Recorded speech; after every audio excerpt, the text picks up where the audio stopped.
दिल्ली में जन्मे कहानीकार राजेश्वरी मंडोरा, जिनकी विशेष रुचि कविता लेखन एवं कहानी लेखन में है।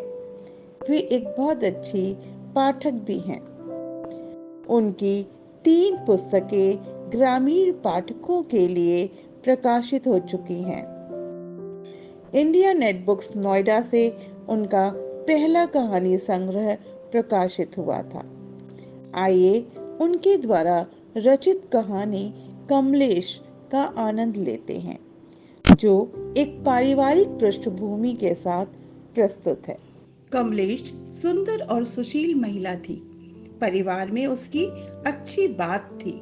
पीछे से भी संपन्न और पढ़े लिखे परिवार से थी।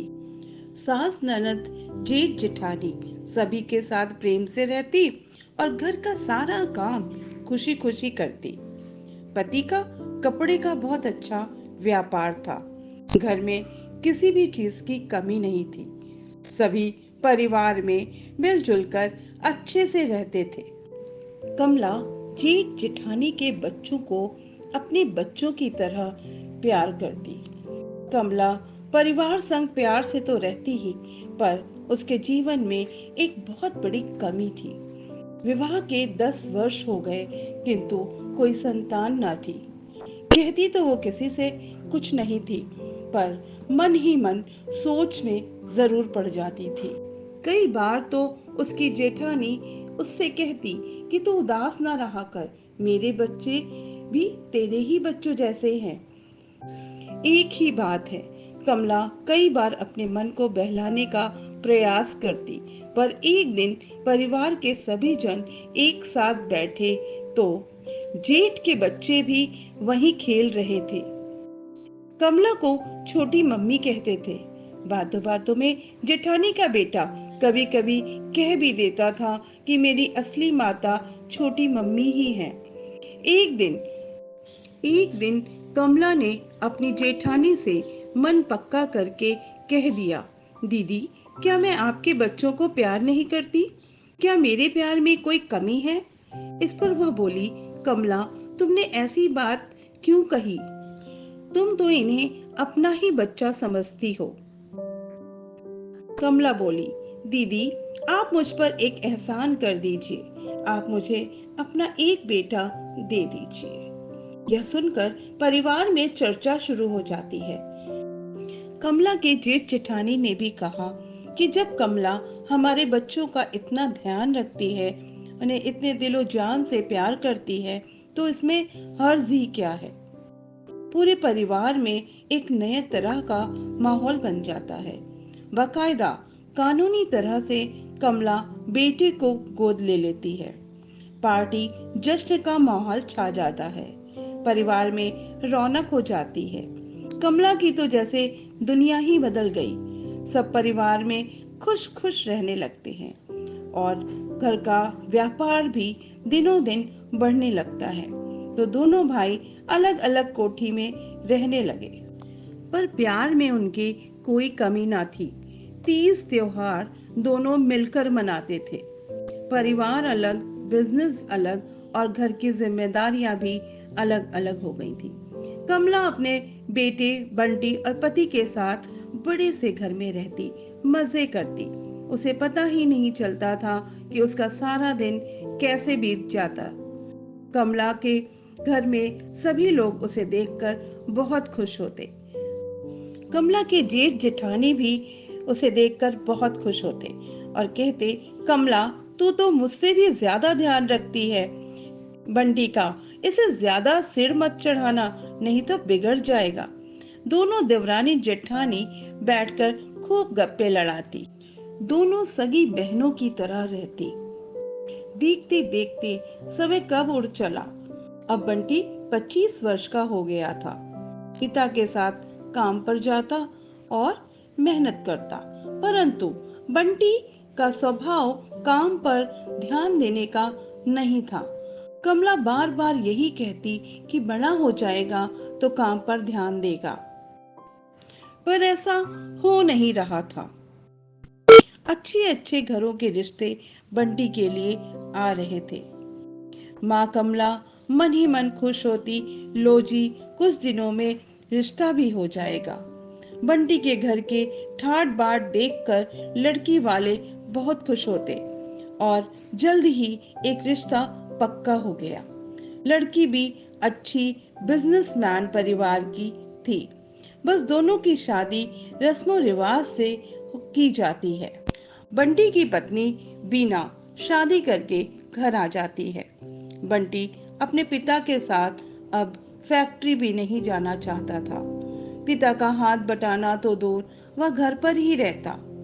कमला उसे बहुत बार समझाती कि बेटा अपने पिता का हाथ बटाया करो, व्यापार का गुण सीखो, क्योंकि अब वे बीमार रहते हैं।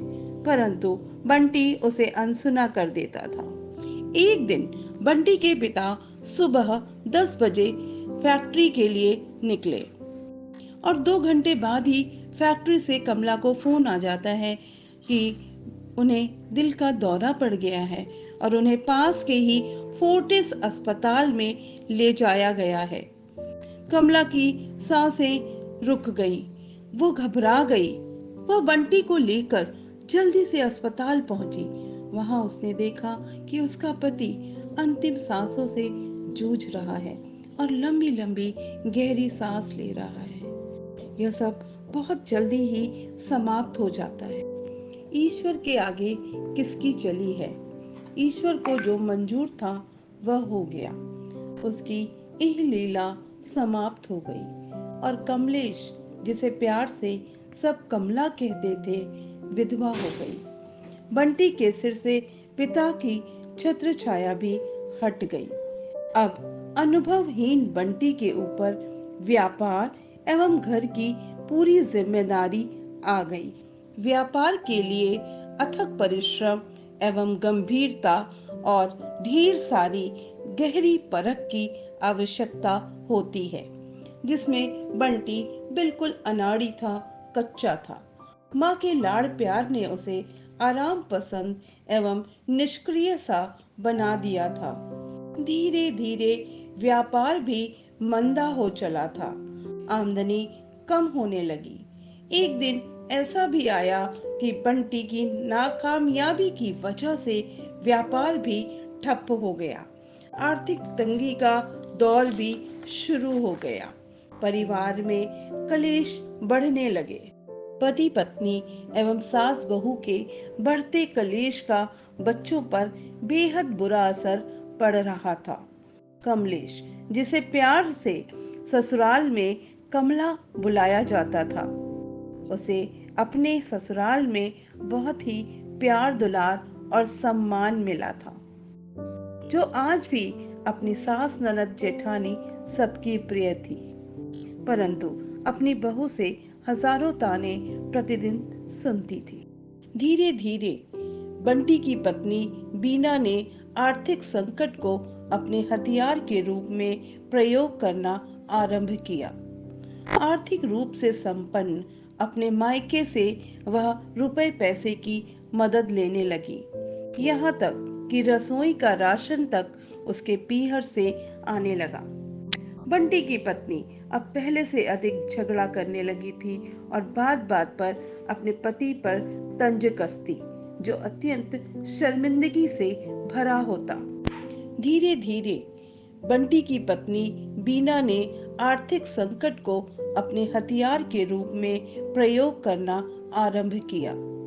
आर्थिक रूप से संपन्न अपने मायके से वह रुपए पैसे की मदद लेने लगी। यहाँ तक कि रसोई का राशन तक उसके पीहर से आने लगा। बंटी की पत्नी अब पहले से अधिक झगड़ा करने लगी थी और बात बात पर अपने पति पर तंज कसती, जो अत्यंत शर्मिंदगी से भरा होता। एकमात्र हवेली बची थी, वह भी बंटी की पत्नी बीना ने रो धोकर और तांडव करके अपने नाम करा ली। पिता को गए 2 वर्ष बीत चुके थे। शनह शनह बंटी भी बीमार रहने लगा था। मानसिक तनाव एवं शिथिल शरीर में रोगों ने अपना घर बना लिया था। इलाज की अनेक व्यवस्था की गई, परंतु इच्छा शक्ति की कमी के कारण हर इलाज बेअसर रहा। अब बंटी ने बात करना पूरी तरह से बंद कर दिया था। वह सिर्फ अपनी माँ कमलेश को पहचानता था। बोलता उनसे भी कुछ नहीं था, बस डबडबाई आंखों से उन्हें देखता रहता था, एकटक लगातार। उस शाम अपनी माँ की हथेलियों को अपने माथे पर लगाता हुआ बंटी डबडबाई आंखों से अपनी माँ की ओर निहार रहा था। देख रहा था अपनी माँ की विवशता को। अपनी माँ की हथेलियां उसने जोर से थाम रखी थी, मानो कह रहा हो, माँ अब मुझे विदा दे दो। शून्य में निहारता हुआ बंटी बहुत देर तक शून्य में रहा, परंतु धीरे से उसने अपनी आंखें सदा के लिए मूंद ली। आपने सुनी राजेश्वरी मंडोरा द्वारा लिखित कहानी कमलेश, मेरी जुबानी, यानी मैं स्मिता श्रीवास्तव। ये कहानी आपको कैसी लगी हमारे सोशल मीडिया लिंक्स पर जरूर बताइए। नमस्कार।